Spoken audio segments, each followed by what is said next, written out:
Yeah, I'm so happy to be here. This is play is one of my favorite topics, so I'm happy to help you and all of your tribe. Yeah, and in fact, I don't typically wake up with an alarm clock, but this morning we wanted to start before 8 o'clock, and so ended up having an alarm wake me up, and I'm even wearing a shirt. Look at this. Like, we live in San Diego. I'm usually shirtless. Katie was actually surprised. She was like, Ryan, there's some guy in our office. What's going on? And it was me because it was unfamiliar for her, but yeah, so and if you're lucky, maybe by the end you'll get to know whether I'm wearing pants. Yeah, oh my gosh. And when you said I'm actually wearing a shirt, it's so funny because we work on the internet and I a lot of times I forget that we work in the privacy of our own offices and we don't necessarily have to have shirts on. So yeah, learned a little something about Ryan. He likes to go topless. It's cool. I'm gonna move my camera so I can look at you a little bit better when there we go. Should be a little bit better. All right, cool. So I've been thinking recently about how important just being loose and adjust this one more time.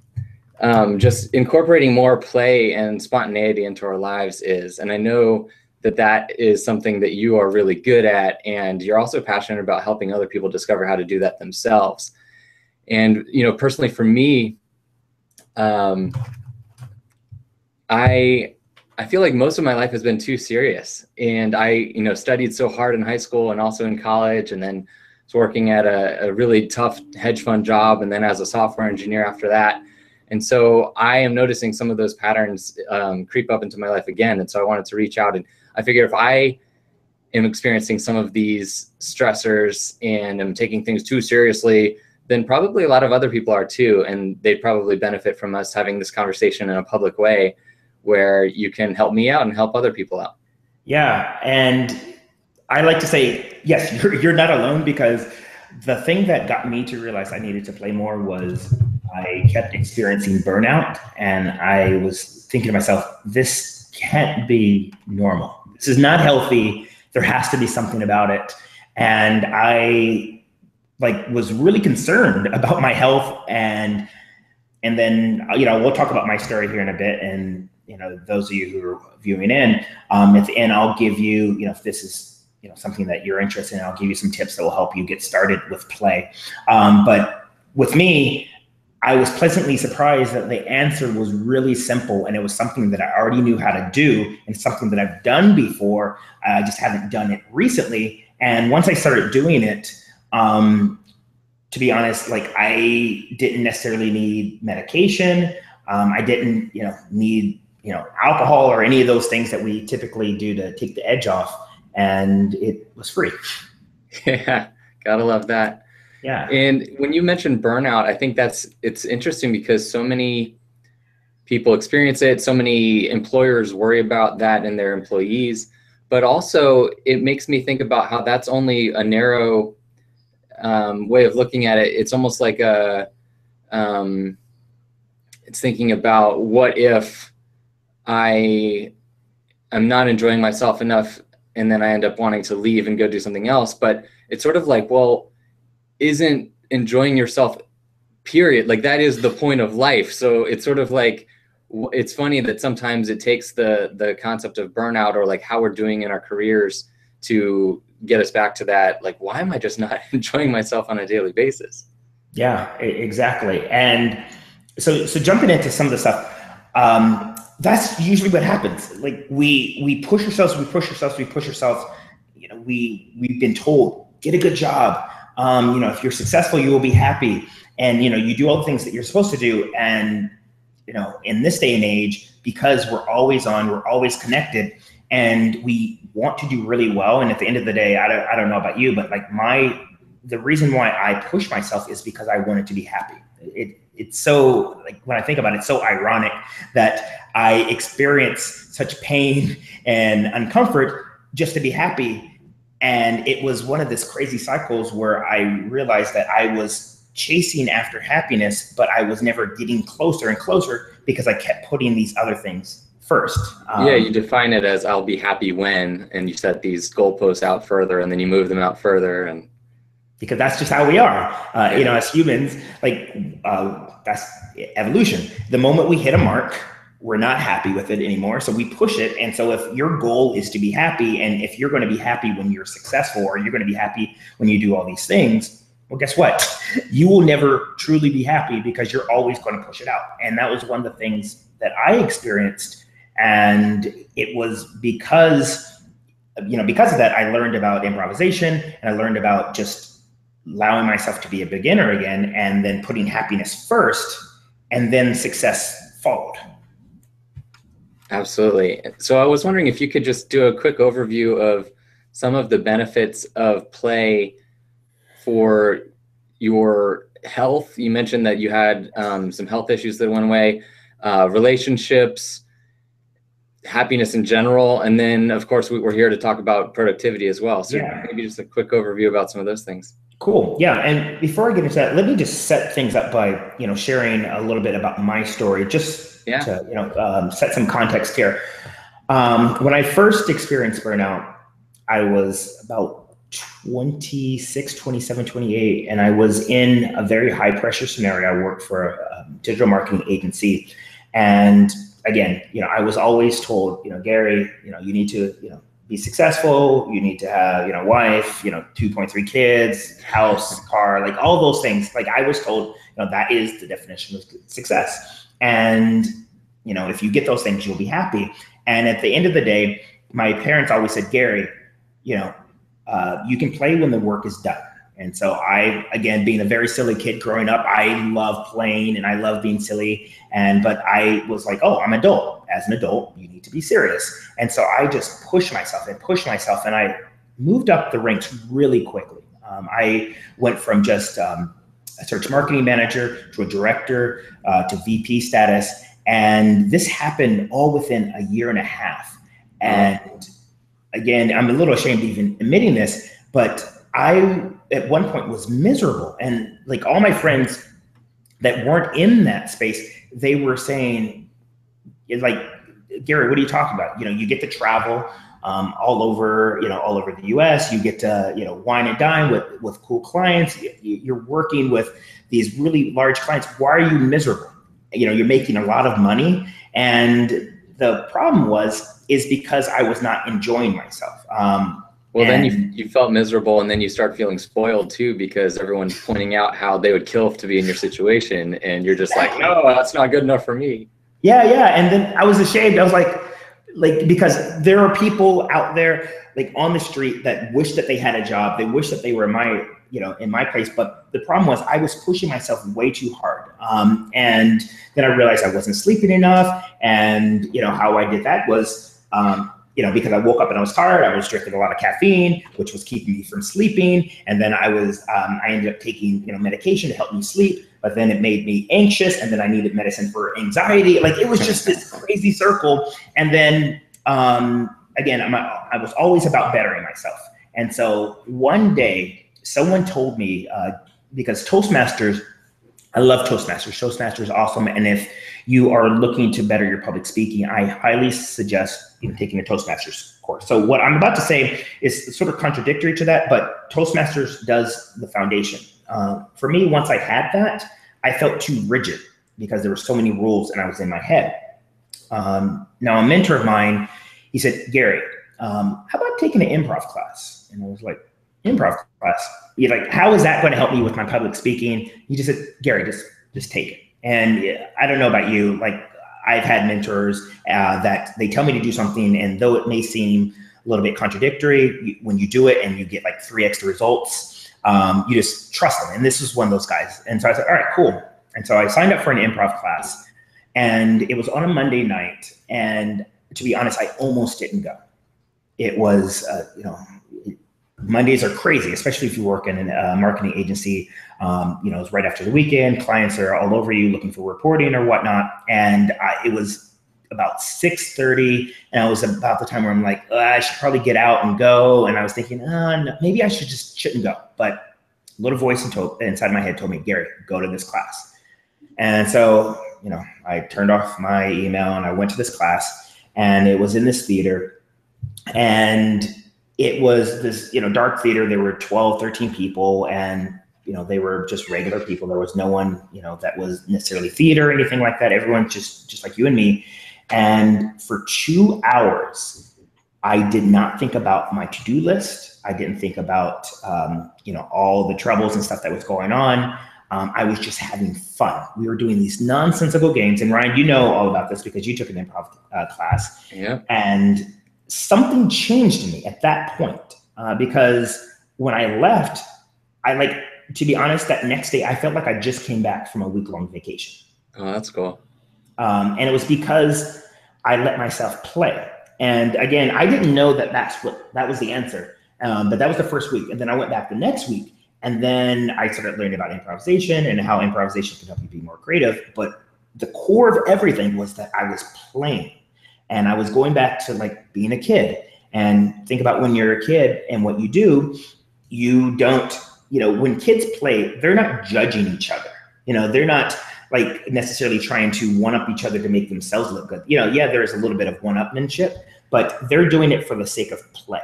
And once I started doing that, things just started getting better. And then I started making connections. So one of the things that I'm going to talk about as far as the benefits of play, by me doing these nonsensical games, I started making connections in my work. Like something that was blocking me, like a challenge that I was having with like one of the campaigns that I was working on, I made that connection in one of these nonsensical games that have nothing to do with what I was doing at work. But the beauty is your brain is always working, trying to solve problems. And when you play, your brain is making connections. When you have challenges, it's not a linear path. When you're making these neural pathways, it's all over the place. So you start to see correlations in other areas that may solve other problems, but we don't allow ourselves to play. So we're not going to make these connections. We're just going to essentially be beating ourselves against the wall, wondering why it's not getting better. So nonetheless, that's why I started, that's why I got hooked on this. And someone told me, once you realize what the problem is, you can't unlive that. And so by me getting a glimpse of the good side, then I realized, my eyes were open. I realized this is a problem.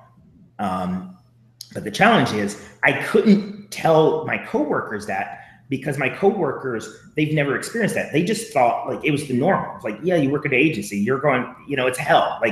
We're just going to put in our 2 years. We're going to probably get burnt out. Then we're going to leave. But it's just like being in an abusive relationship. You go from abusive relationship to abusive relationship. And so that was the challenge, that I was having fun and my coworkers were a little resentful. They're like, Gary, no, this is not a place of fun. This is serious. Well, this is great because this is something I wanted to ask you about, because it's not just when you change this thing in your mind and you realize that you can experience all these things you've been longing to experience. And oh, by the way, it helps you solve these problems creatively and it gets you further and it helps you be more productive. Even with all of those incredible things that are happening for you personally, there are these interactions that you might have either with the coworkers or maybe if you're employed somewhere or maybe even with clients or something. And I wanted to ask, how do you navigate that such that you can, because play, sometimes I feel like people feel like they're doing something that might be vulnerable or it's unusual or, so how, I'm interested in how you were able to navigate those different relationships. So at the end of the day, work and life is serious enough. And if we take it too seriously, we end up not enjoying anything. There's a really good book, and I actually brought it to show the cover. It's by Dr. Stuart Brown. It's called Play. And it's a really good book. It's, how it shapes the brain, opens the imagination, and invigorates the soul. And I read this book, and as you can see, it is I wrote everywhere. There's dog-eared corners and stuff like that. Looks like a 3-year-old got a hold of that book. Exactly. But so going back to your question about getting other people involved, once people started seeing me having fun, they were a little jealous, but they were realizing that I was enjoying myself and I was starting to get more work done. So this is, a chat about productivity. I had to realize that because people, that was the norm, they were, they haven't experienced what I experienced, they're going to resist it. And that's usually what happens. When you are introduced to something that is contrary to what you believe, because we have these mental models of the world, your brain is going to naturally resist it. And, it's going to like, nope, Gary's crazy. He must be on something. No, because I see the world. This is what I've been told. These are my beliefs. And what I had to do was I had to find out what was important to them, and I had to help them make that connection. So, for example, with coworkers, I started taking more breaks, and I started my boss, and this happens at a lot of jobs, or if you work solo, you might hear about other people that are like, yeah, nose to the grind for 8 hours, and look at all this stuff. I did all of this, and I'm making six figures. But are they truly happy? I don't know. Like, that's for them to decide, but I know it wasn't working for me. And so for my coworkers, I started saying, hey, look, I've gotten 3x done more, 3 times more done than what you did. And I've taken 3 breaks, What's up with that? And then they started questioning, that's the good conversation is, wow. Cause when the results start happening, then people start being curious. They're like, okay, all right, you must be on something, because then they start comparing themselves and they start realizing, man, if it doesn't necessarily have to be this way, all right, now their mind's open. So, because one of the things that you were curious about is how can someone start to ease into it? So before I talk about that, I want to start talking about the benefits of play. And I wrote this down just so I don't forget. So with play specifically, it helps us find connections. As I said before, when I was doing improv and I was doing this nonsensical game, it made this linear path to something I was working on. In this case study, really quick case study, there was a guy, he was a manager, and it was his job to coordinate this big project. And there were like 6 or 7 people that all had some sort of say in it. And you know what they say, camel is a horse designed by a committee. And when everyone has their own opinions and ideas, it makes it hard to get anything done. They were essentially spinning their wheels. And this manager, he was getting really burnt out, because nothing was moving forward, but he was responsible for it. And so he took a mental health day. I highly suggest, whether you work solo or work at a corporation, you should take those. And what he did, what he loved doing, one of the things that he loved doing was racing cars. That's something, as a kid, he loved racing go-karts. And he went to like one of those Grand Prix things where you can, pay like, I don't know, $50, $60. You can drive an exotic car on the racetrack. And that was his thing. And he went, and in the beginning, he, started getting good times. And after a while, he's trying to decrease his time. And he was doing all the things he was supposed to do, but his time plateaued. And he was getting frustrated, just like, at work, he was getting frustrated because nothing was working. He was plateauing. And so then he sort of just let go. And he just started roughing through the corners and being a little bit reckless, but not too reckless where he was spinning out, but he was just taking things a little bit more sharp. And during that, his time started going down. And then it hit him. His challenge at work was that he needed to be a little bit more assertive and really start to push things through, because no one is moving. And that he wouldn't have had that epiphany if he wouldn't have taken the day off to just enjoy himself. Interesting. Yeah, I like that. And so again, that's, one of the benefits of play is that it allows you to make connections because you're actually taking a break. Yeah. And, it's one of my favorite commercials ever. Oh, I can't remember who. I guess it wasn't a very effective commercial. Oh, it was, I think it was FedEx Kinko's, or maybe it was back before it was FedEx Kinko's. But do you remember a commercial where a boss would just bring his whole crew, his whole team into a shower? And he's like, I have all my best ideas in the shower, so I figure we should all get in here and we can just come up with good ideas. Yeah. And it's the same thing. Like you're saying, when you are relaxed, when you're enjoying yourself, when your mind isn't trying to grind something out, you have access to insights, and maybe it's something to do with the neural pathways, like getting cleared, and you can come up with those things like he just did, where he said, what if I am more assertive? What if I take charge and say, I'll leave it up to committee to decide X, Y, and Z, but I'm deciding A, B, and C, and we're going to at least make that move forward. Yeah. You know, you hear about Einstein and so many other people, Rene Descartes, all these, the most brilliant geniuses in human history, and so many of their biggest insights supposedly came when they were away from their desk. They stopped thinking for the day. They weren't even trying to noodle their way through a problem, and they were just like riding the train or something. And that's so interesting. Yeah, exactly. And what happens is your brain's always going to be working on the problem. Our subconscious, that's what it does. It works on problems. It's like, you know, in your computer, you know, that RAM that's sort of working in the background, that's keeping everything going. You may physically, your consciousness may physically be like taking a break from it, but your brain is still trying to solve these things out. And that's why the best ideas don't happen when you're trying to have them. A lot of times those connections, those answers happen elsewhere. And so so if you're looking to play more, so if, you know, some of these symptoms resonate with you, the simplest thing that you can do is schedule breaks. And why I say schedule them is because if we leave it up to our consciousness, we will never take them. Because we are so, you know, our homeostasis, because this is not something that you're used to. Homeostasis is like your current state of being. And if you're not used to taking breaks, you will not take them. Like you will just, you know, power through it. And if I started realizing, yeah, I need to take more breaks. And I'm like, all right, yeah, I'm going to take more breaks. But until I started scheduling them, I never took them because my normal state was just power through. So the easiest thing that you can do is schedule breaks. And it doesn't have to be a long break. Like after 2.5 hours, 3 hours of work, take a 15-minute break. Go for a walk.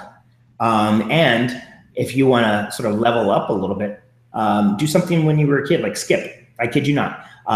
This is one of the reasons why people don't like to play is they don't like to look silly or awkward, or they don't like to allow themselves to be vulnerable. But I'll give you this little secret, and this is what I learned from improvisation is if you can allow yourself to go there, you can return to that state when you were a kid.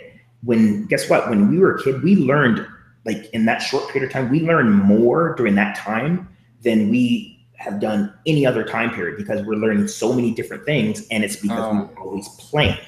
I like that. Yeah, I've done really goofy things on, so we live right by the bay here in San Diego, and I'll be going on a run, and I haven't done this in a little while, but at first I was, like you said, very self-conscious and didn't want to be seen doing something weird on the bay. But then I started incorporating like weird bodily movements on my run just to like really loosen up. And you're right, like when you turn that corner and you're like, who cares what they think? And who cares if I, you know, if I've never met these people and my first impression to them is a weird one, or if I have met, if I come across someone that I do know and then they're like, what the hell is Ryan doing?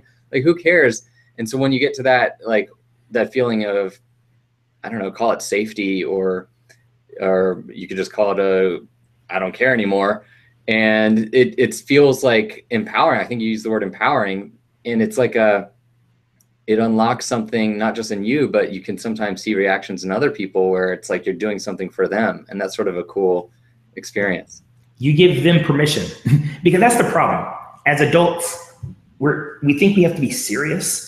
And when when someone else sees you being goofy and silly, and then they're like, wow, all right, if he can do it and he's fine, like no one's throwing stones or anything at him.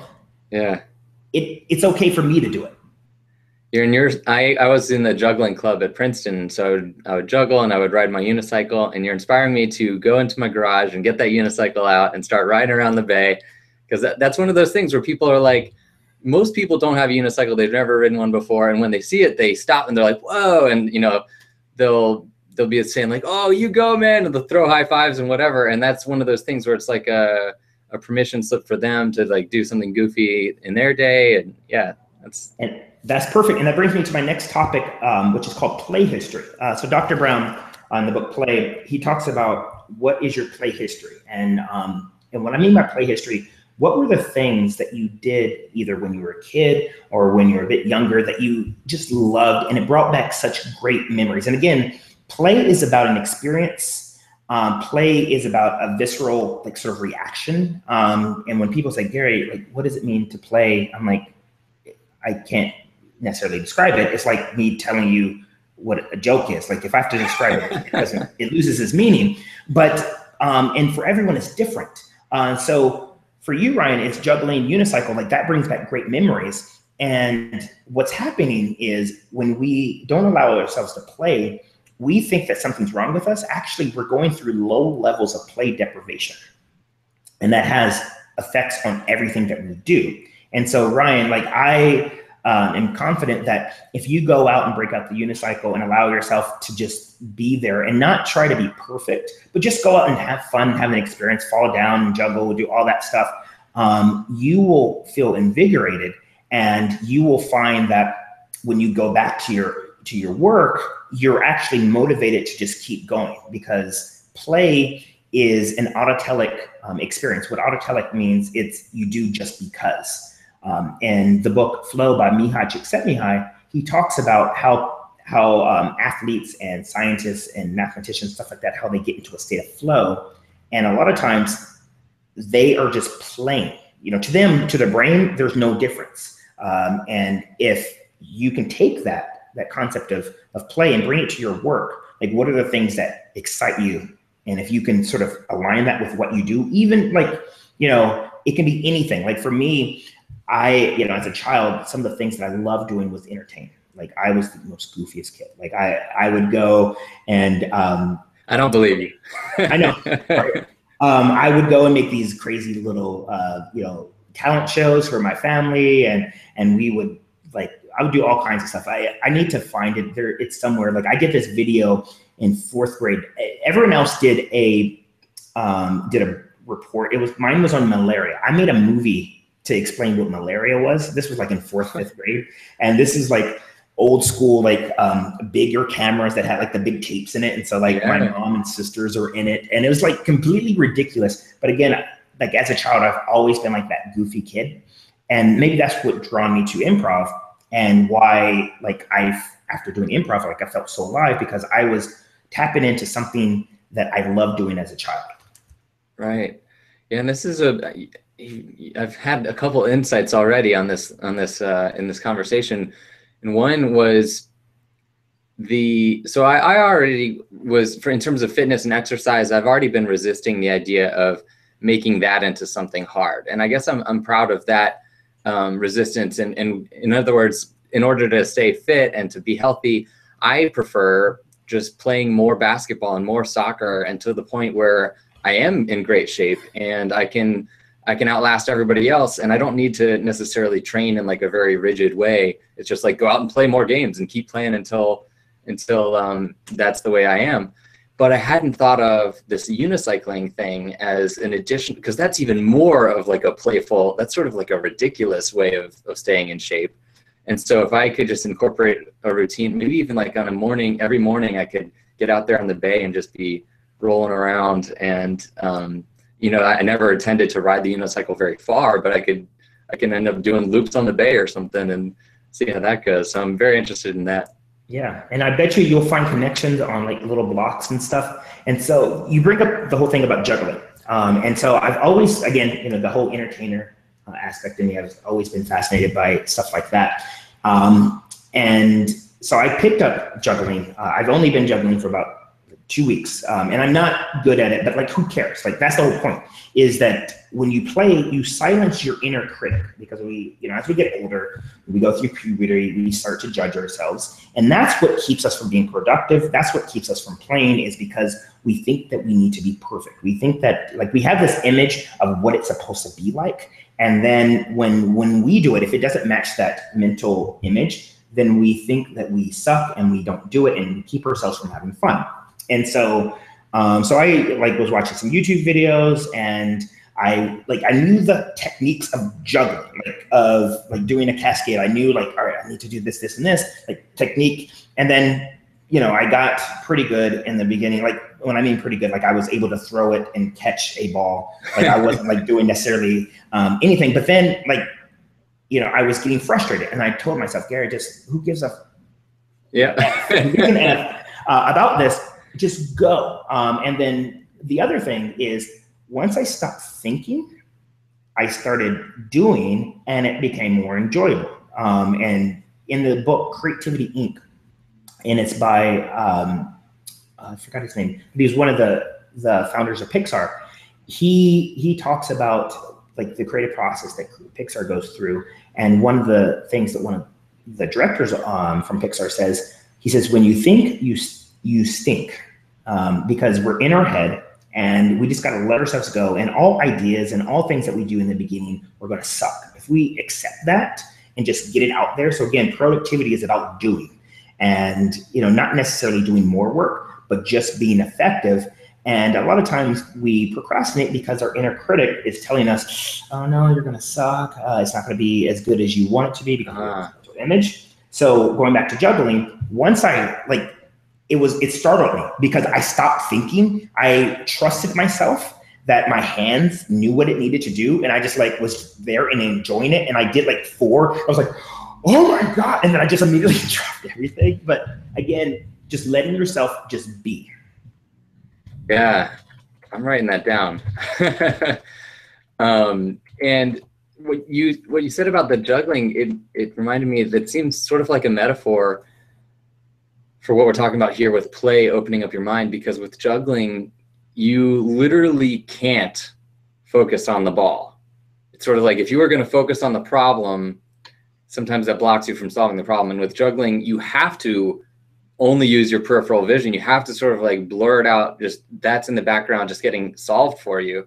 That's really interesting that is, because when you first start out, especially, you're looking at your throwing hand, you're also looking at the ball. It's like you're just constantly trying to oh, I'm gonna find where it's going and I'm gonna have laser focus, and that's sort of counterintuitively not how it works. Yeah, and once I did that and I had that epiphany with juggling, and I'm still sucky at it, but I'm okay with sucking, because that's another thing with play. And one of the challenges that I have for the viewers here is teach yourself how to do something. Just go out and don't expect to be perfect at it, but it allows you to have this beginner mind. And if we have this beginner mind, it allows us to be open to serendipity. And it takes us back to when we were a kid.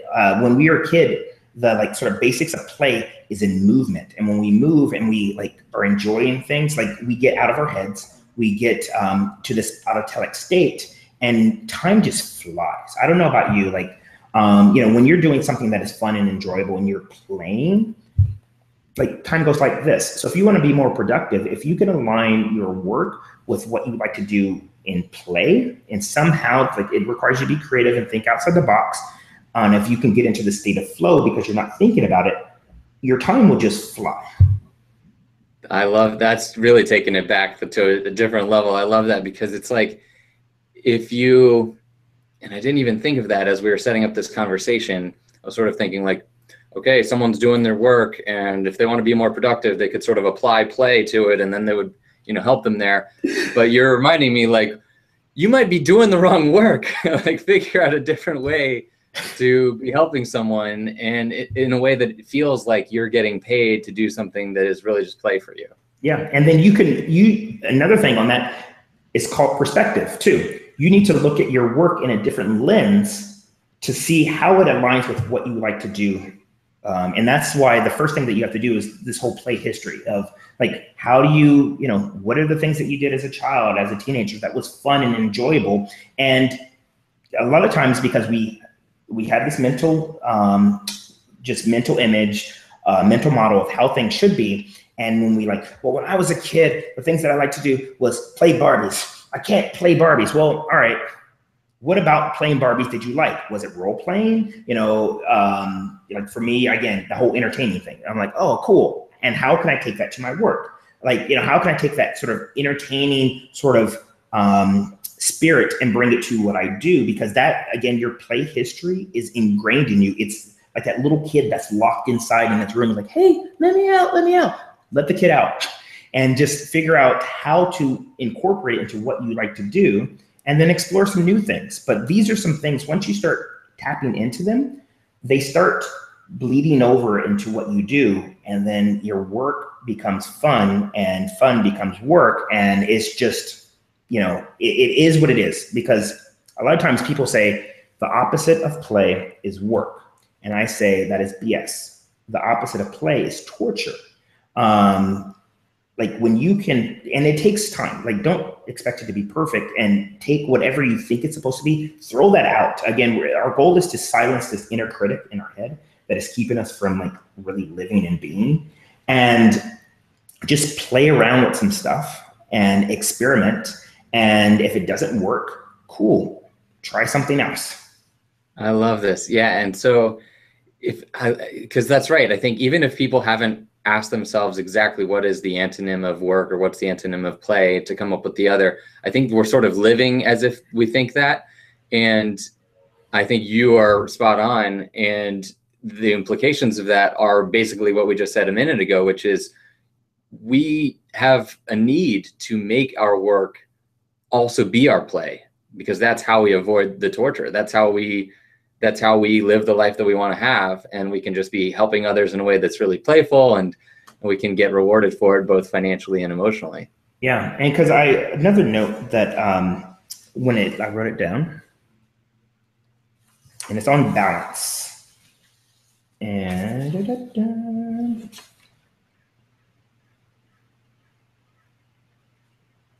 so with play allows us to be in the moment. It allows us to sort of see different connections, and work allows us to give. Work allows us to have stability. It allows us to feel like we're contributing, and those two things need to sort of go back and forth. And if you can sort of merge them together, like that's where we get that sort of harmony of them. If we just play, we're missing out on the things that work give. But if we just work, we're missing out on the attributes that play give. Well, I'm wondering about, because I feel like play is almost inherently expressive and involves sharing and involves exploring. So you're reminding me of your first, when you first went to improv, and you were there when I first went to improv, because you actually joined me for level 1, even though you're a master. And the first class of level 1 was unusual because it was, like you said, it was totally not what I was expecting. We were going around the room labeling what things weren't. So you would point to the door and you'd say, that is not a girl. And you'd point to a speaker and you'd say, that is not a light. And that just really tripped me out.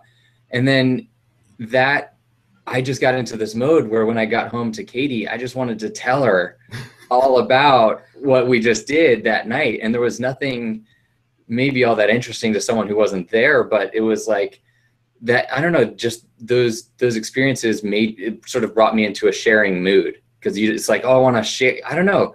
And so I feel like there's something there with play, is like you incorporate sharing, you incorporate exploring something unusual that's not part of your routine. And so I think that when we think about work, and when you usually think about work as being a way to earn income, and the way that you earn income is only if you're somehow valuable, you're producing or helping someone in a valuable way. Play already has that inherent urge to give something to someone, but just sometimes it might not be highly valued by people. So what are your thoughts on how to, you know what I'm getting at with this? Like, yeah. When I got home to Katie, like there was all this urge there to be like, oh, I'm going to tell you all these cool things that I learned.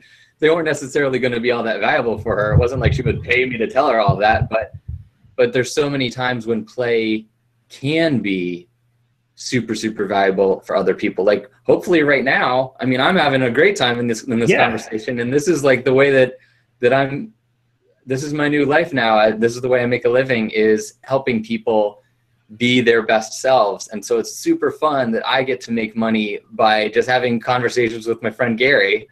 So I'm wondering what your thoughts are on how to identify ways that you are enjoying yourself that other people also will, seek out. Yeah. And you hit something right there. Like this whole playful spirit, it brings people together.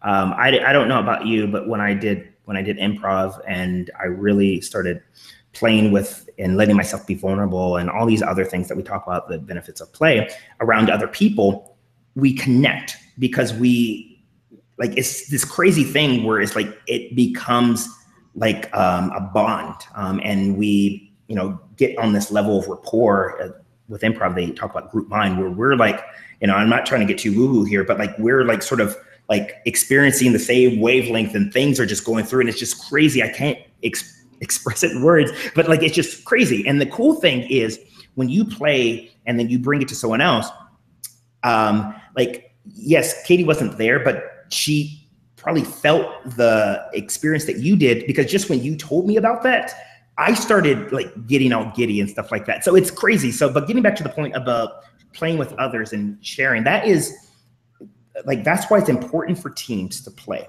because when you play, you bond. You know, I don't know about you, thinking about, you know, being a kid and playing, you know, anything from like, we played explorers and we played sports and things like that. And there's play a lot of times get a bad rap, because we are teaching people the desire to win. And when you have this win at all cost mentality, that's not really play. It's masked as play, but it's a sort of a narcissistic sort of spirit, where you're trying to control the situation, and you're not really giving to others. If you look at animals, when animals play, there's this study, like, there's this crazy phenomenon. It was out in, I think, Alaska, and there was this explorer, and he had like his huskies, and there was a polar bear, and the polar bear, because the ice hasn't frozen over yet, he hadn't been able to go where he was able to hunt. And so this explorer was in his tent, and he saw this polar bear, and you can tell he was like sort of malnourished, and he was like, this is not going to end well, because you know, he's starving, and they're my huskies out here. Yeah. And so the one husky that's like known to be very playful, he does what is called like a play movement. Like, and so there's these crazy things that when you do this, it signals that I want to play. And he, like, for dogs, they sort of bow down and they like do this like sort of panting thing. Yeah, and their front paws are out and their tails wagging. Yeah. And so the polar bear, which would have normally probably eaten him, like, started playing with him. And so with play, when you're really playing, there's a thing where people self-handicap. So these dogs are, a dog and a polar bear are like wrestling around. And I think you can probably YouTube it, like dog polar bear play. That's awesome. You can probably see it. But they, you know, they were like sort of holding back. They're not like, it looks like to a passerby, like, man, these dogs probably are a dog and bear trying to kill each other. But no, they're experiencing play. And then the polar bear, like, they got tired, and then the polar bear walked off, and they thought it was a one-time thing, but guess what? The polar bear came back again. Whoa. And they played. So the next day they came back, and it's just something about play. And when you put yourself in a playful mode and you send these play signals, you make this bond. And so my point here is, if play was something that we shouldn't do, animals, you know, which does anything for function, you know, they only do the bare necessities that they need to do to survive. Why do they play? And they play because it's part of who they are. It helps them learn, not just like puppies and small animals, larger animals. You know, there's been studies on otters where they taught them to go through hoops, and they gave them a treat. And after a while, the otters got it, and then they're like, I wonder if I swim backwards, will I get a treat? And so when you're playing, you're exploring your boundaries. I don't know about you, but I have some really good friends that I've known through high school and college, and we sort of, you know, give each other a hard time. And they say that is actually a good way of exploring boundaries. Like, you don't really mean it.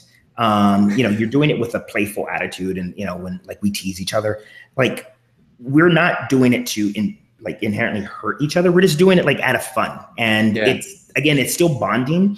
And so some of the things that you can do to play with others is just have like soft eye contact. Like, say you're at a networking event.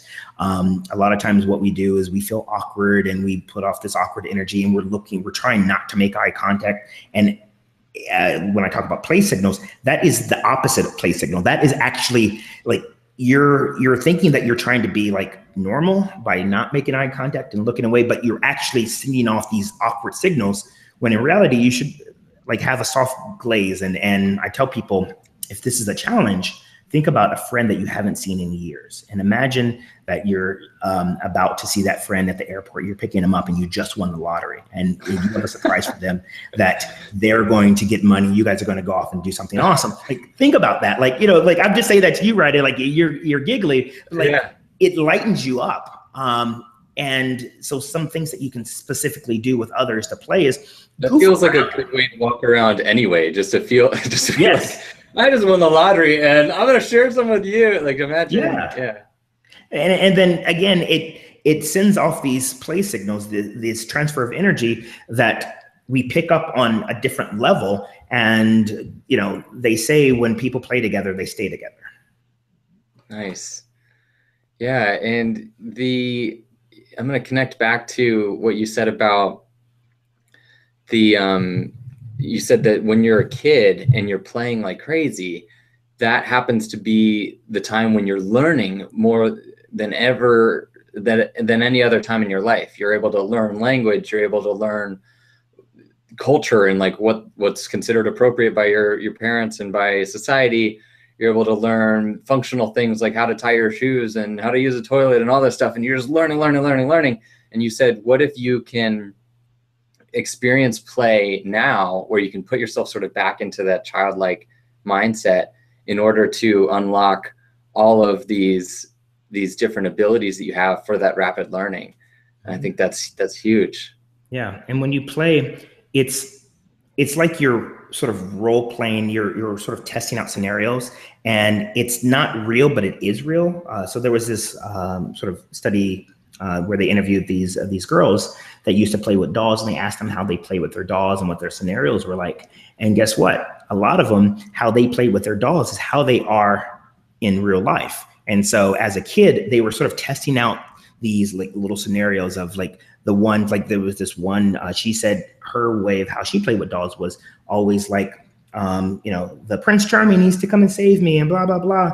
And she like had a realization that she's always putting herself in that scenario where someone needs, we are putting ourselves, we're sort of role modeling, because it's a safe environment. So like that was true when we were a kid, it's true when we're adults. So if you're ever stuck, and again, going back to that book, Creative Inc., they do some things to say, you know what, we're not going to really do this, but imagine, that we're just playing around. What would you do? Because it gives you a chance to like sort of silence the inner critic, because the inner critic is always judging, and then just let yourself throw some ideas out there that may be wacky, but that's where the magic happens. Yeah, and that reminds me of a really good book. I don't know if we've talked about this before. A book that I liked called Lateral Thinking. Have you heard of that one? No, I haven't. And so that one has this concept of creating a rule temporarily of no inner critic is allowed, and you are able to come up with intentionally what they call untenable positions, where they just don't even make sense, because sometimes you can see something that does work from a different vantage point. And so so it's like, I mean, that's how it works in the physical world, right? Like if you are standing here and then your goal is over there and there's an obstacle in between you, sometimes it just takes going out of your way to see the object, the objective.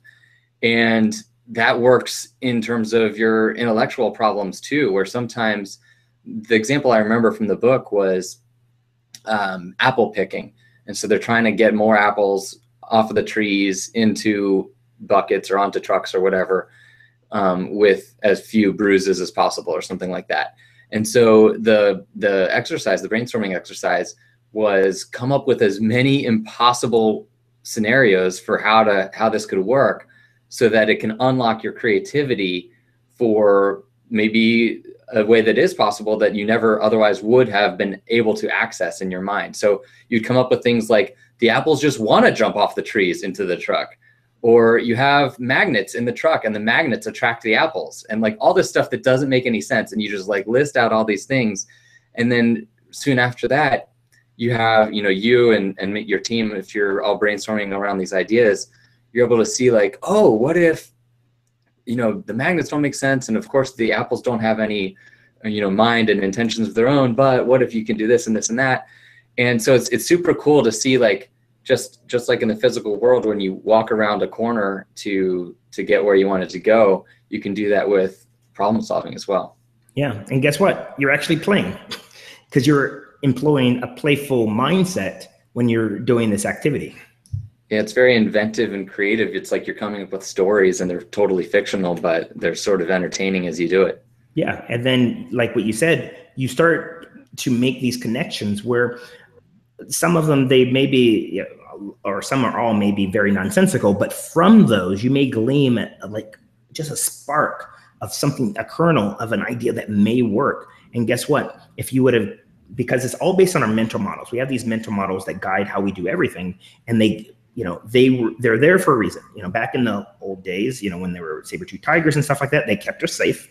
So like, we can't discredit them, but in this day and age, like, there's not much that is really going to hurt us. But yet our brains haven't evolved, to that state. So because there's not saber-tooth tigers that may jump through our windows and like attack us, like, we start judging other things. And, when we silence that critic, and we silence that critic through play, because when you're playing, you're telling yourself, this is make-believe, it's, whatever. And you allow yourself to come up with these ideas that are outside of what you would normally think.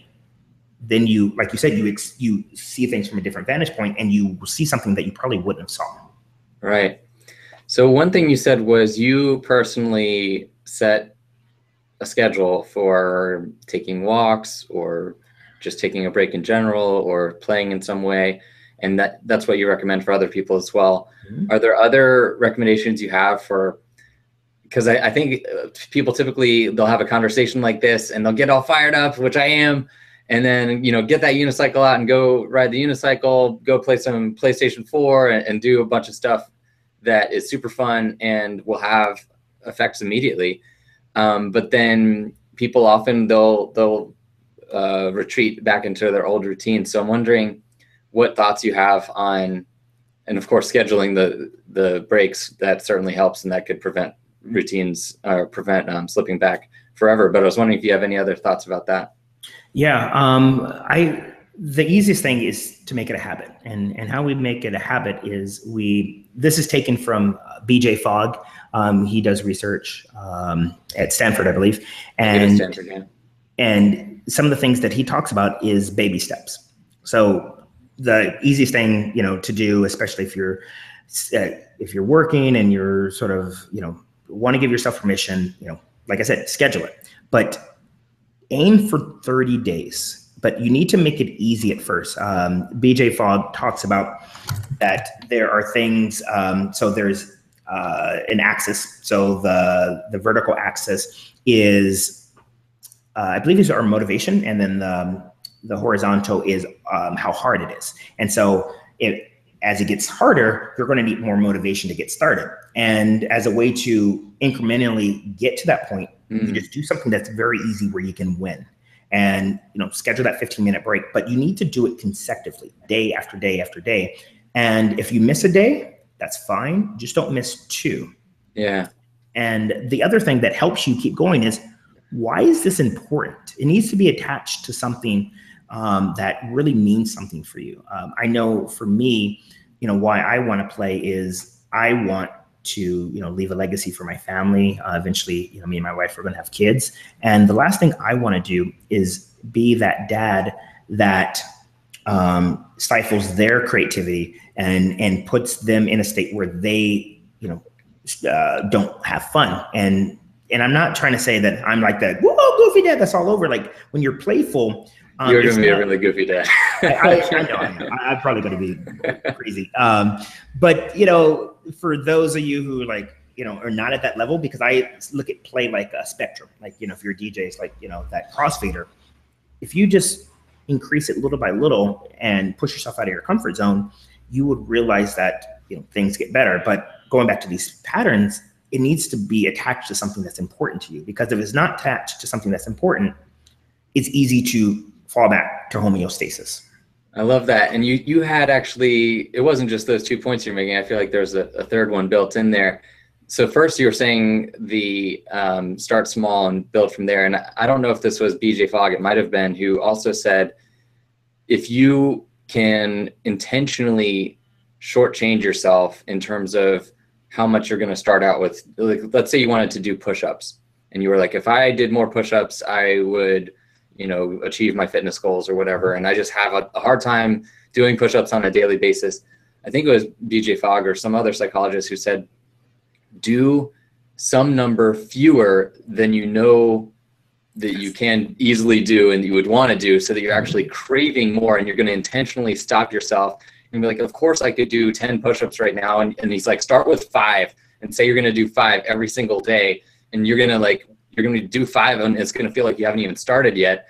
And then he's going to say, stop right there, make yourself crave it more. And I think that's what you're saying with the, you know, start small.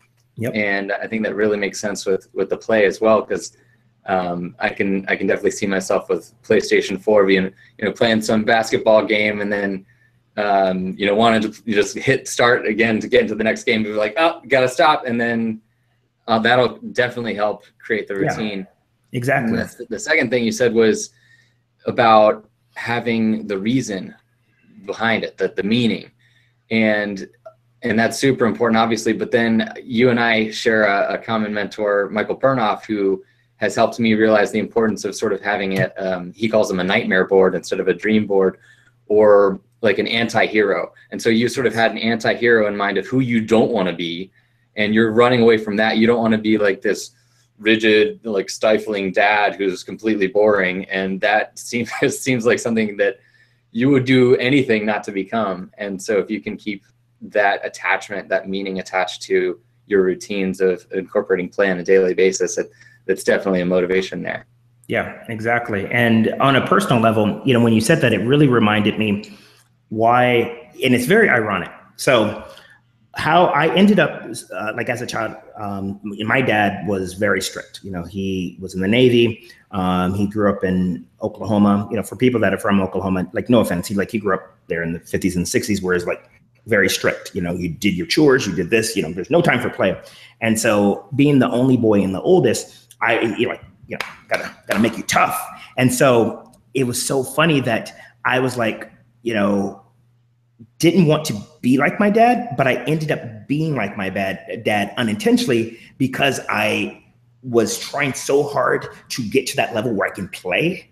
So I can say, I showed you, Dad. Oh, wow. I ended up not doing it. And so it's one of those things where, you know, me and my dad, we're completely cool now. And I realized he did the best that he could with what he had, and that's what he learned. And then once I realized that, so going back to your thing of nightmare board, like, yes, I don't want to be like how my dad was with me, with my kids, but I have to be conscious. You have to have an intention, and you have to constantly check back with that, because if you don't, you have a tendency of just going off. Right. Well, Gary, this has been so fun, and I'm fired up, and I know that I'm going to be thinking about these concepts every day for such a long time. I'm going to go back, and hopefully Google has recorded this for us, and I'm going to go back and watch it again and take notes. And I really appreciate you being here, and I'm sure viewers have really enjoyed it as well. So how could people find you if they want to connect with you? Yeah, so Breakthrough Cocktail. Yeah, breakthroughcocktail.com. And if you're having a challenge going, you know, through play, and you want to get help, I look at it like, you know, the gym. When we have the best intentions to go to the gym, and we get a membership, and, you know, we may go for like the first couple of days and then we fall off. But then we look over to those people that are in really good shape, and they're working with trainers. And you're like, wonder, like, why are they working with trainers? They're in great shape. But the thing is, a trainer keeps them accountable. And so I'm actually working on a 7-day play challenge that's not live yet, but if you go over to breakthroughcocktail.com/play, you can sign up to get on the waiting list, so you can be the first to know when that challenge is available. And it's going to be fun. You know, I'm going to give you the playbook to play, and we are going to do it together. You know, it's going to be 7 days just to immerse you in play, and I'm going to talk about the benefits of play and help you start to be inspired to figure out what's your play model. And yeah, that's how you can stay in touch. And if you're local in San Diego, I just started a meetup group. You can go to meetup.com and search for Recess San Diego. And what that's going to be is a number of sort of networking things where we incorporate play and improvisation. And we're going to have some bigger things that I'm calling field trips, where we're going to go do those things that you wish you would have done, but you are too serious to do. Like Ryan, one of the things that he did that inspired me to put this on the list is he went and did one of those rocket packs with water over the bay. And like, that was fun.